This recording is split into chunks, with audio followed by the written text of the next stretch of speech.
Look, I just sent you a friend request. There's a newfound brotherhood in the city of Richmond. No, seriously, set that up with your attorney because I'd love that. Richmond business owner Marquise Rose and Richmond police officer Christopher Shore formed a friendship 4 days ago during protests in the city. Something told me just to show the world, get on Facebook and show them all of the issues that happened that night. I'm in my home city, downtown Richmond, Virginia. Rose says he made his way to Lombardy Street. This is where they broke into the Starbucks, where several stores had been looted and damaged. But then you got people that do stuff like this. This is not protesting. So I just went up and just struck up a conversation with him. The way that it works is we will operate off what they call a continuum of force, okay? Rose says once the conversation started, his views began to change. As we began to talk, the audience came around and we was just still having conversation. And I was like, wow, every officer is not the same. And it was great because they asked all these direct questions.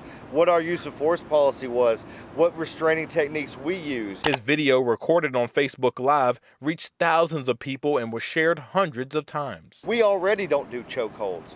We already don't do a maneuver that puts our knee on somebody's neck. We already police each other, as in if we see an officer getting upset or is getting emotional on the scene, we remove them from that. Every officer is not a bad officer.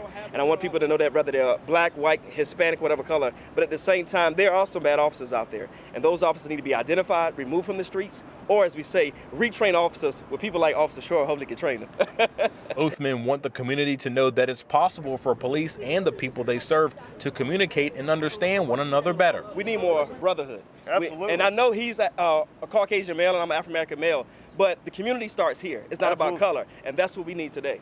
Absolutely. Now, both men hope their conversation can spread across the country and encourage other communities to do the same. Meanwhile, several localities here in Virginia have had law enforcement join their protest.